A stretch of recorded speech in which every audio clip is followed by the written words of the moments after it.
ലോക ഫുട്ബോളിൽ ഫൈനൽ ലക്ഷ്യമിട്ട അർജന്റീനയും ഇംഗ്ലണ്ടും നേർക്കുനേർ ഇറങ്ങാൻ പോവുകയാണ്. 12:30 മത്സരം ആരംഭിക്കുന്നത്.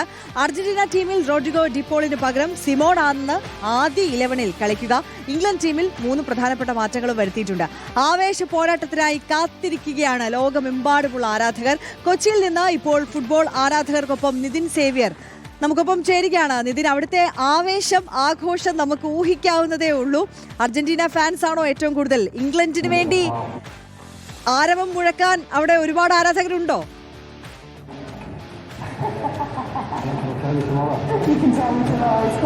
അതെ, തീർച്ചയായും ആര്യ പറഞ്ഞതുപോലെ തന്നെ അർജന്റീനയുടെ ആരാധകർ തന്നെയാണ് ഇവിടെ ഏറ്റവും അധികം ഉള്ളത്. നമ്മൾ ഉള്ളത് കടവന്ത്ര റീജിയണൽ സ്പോർട്സ് സെന്ററിലാണ്. ഇവിടെ നമുക്ക് കാണാൻ സാധിക്കും വലിയ തോതിലുള്ള ആരാധക കൂട്ടർ ഇങ്ങോട്ടേക്ക് മത്സരം കണ്ടു വീക്ഷിക്കുന്നതായി എത്തിയിട്ടുണ്ട്. കൂടുതൽ ആരാധകരും ഈ അർജന്റീനയെ സപ്പോർട്ട് ചെയ്യുന്ന, അർജന്റീന വിജയിക്കുമെന്ന് കരുതുന്ന ആരാധകർ തന്നെയാണ്. അതിനിടയിലും ഇംഗ്ലണ്ടിന്റെ ജേഴ്സി അണിഞ്ഞ ഒരുപാട് ആരാധകർ കൂട്ടത്തിലുണ്ട് എന്ന് തന്നെയാണ് മനസ്സിലാക്കേണ്ടത്. നിലവിലെ ലോക ചാമ്പ്യന്മാരായ അർജന്റീന ഒരിക്കൽ കൂടി ഫൈനലിലേക്ക് യോഗ്യത നേടുമോ, അതോ അർജന്റീനയെ തോൽപ്പിച്ചുകൊണ്ട് ഇംഗ്ലണ്ട് ഫൈനലിലേക്ക് യോഗ്യത നേടുമോ തുടങ്ങിയ കാര്യങ്ങൾ അല്പസമയത്തിന്, ഏതായാലും മത്സരം ആരംഭിക്കാൻ അല്പസമയം മാത്രമാണ് ബാക്കിയുള്ളത്. വലിയ പ്രതീക്ഷയിലാണ് ഈ ടീമുകളുടെയൊക്കെ തന്നെ ആരാധകരുള്ളത്. അർജന്റീന സപ്പോർട്ടറാണോ?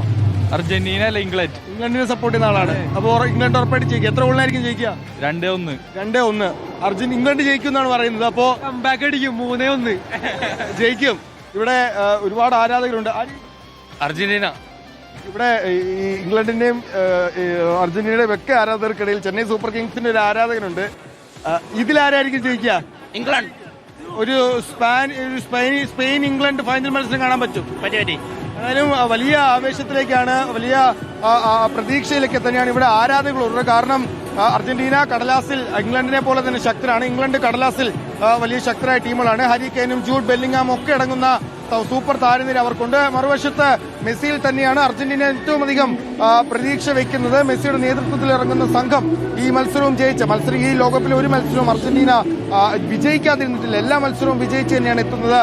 ഇംഗ്ലണ്ട് മറുവശത്ത് വളരെ ആധികാരികമായി തന്നെ നോർവേ അടക്കം തോൽപ്പിച്ചുകൊണ്ടാണ് ഈ സെമി ഫൈനൽ മത്സരത്തിലേക്ക് എത്തിയിരിക്കുന്നത്. അപ്പോൾ കൃത്യമായ ഒരു ശക്തമായ മത്സരം തന്നെ കാണാം. ഒരുപക്ഷെ ഒരു എക്സ്ട്രാ ടൈമിലേക്കോ അല്ലെങ്കിൽ പെനാൽറ്റി ഷൂട്ടൌട്ടിലേക്ക് പോവുകയാണെങ്കിൽ ആരാധകരുടെ ആവേശം വലിയ തോതിൽ ഇരട്ടിക്കും. ഏതായാലും ഒരു ടീമിന്റെ ആരാധകർ കണ്ണീരോടെയാകും ഇവിടെ നിന്ന് മടങ്ങുക. അത് മെസ്സിയുടെ ആരാധകർ അല്ലെങ്കിൽ അർജന്റീനയുടെ ആരാധകർ ആകാതിരിക്കട്ടെ എന്നാണ് ഭൂരിഭാഗം ആളുകളും, ഞാനടക്കമുള്ളവർ ആഗ്രഹിക്കുന്നത്. ഏതായാലും ഒരിക്കൽ കൂടി അർജന്റീന ഫൈനലിലെത്തുമോ, അല്ലെങ്കിൽ ഒരു ഇംഗ്ലണ്ടും സ്പെയിനും തമ്മിലുള്ള ഫൈനൽ, ഏതായാലും സ്പെയിനിനെ ആരാകും ഫൈനലിൽ നേരിടുക എന്ന കാര്യം വളരെ ചുരുങ്ങിയ മണിക്കൂറുകൾക്കറിയാം അറിയാൻ സാധിക്കും. ആര്യ, ഓക്കെ, അതാണ് നിതിൻ സേവ്യർ ആണ് കൊച്ചിയിലെ ഫുട്ബോൾ ആരാധകർക്കൊപ്പം നമ്മുടെ കൂടെ ചേർത്തത്. എന്തായാലും ആവേശത്തിന്റെ നിമിഷങ്ങളാണ് ഇനി അവശേഷിക്കുന്നത്.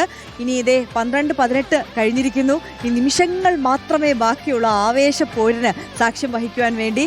എന്തായാലും ബ്രസീലിന്റെയും പോർച്ചുഗലിന്റെയും ഒക്കെ ഒരുപക്ഷെ ആരാധകർ ഇപ്പോൾ ഇംഗ്ലണ്ടിനെ സപ്പോർട്ട് ചെയ്ത് അവിടെ എത്തിയിട്ടുണ്ടാകും.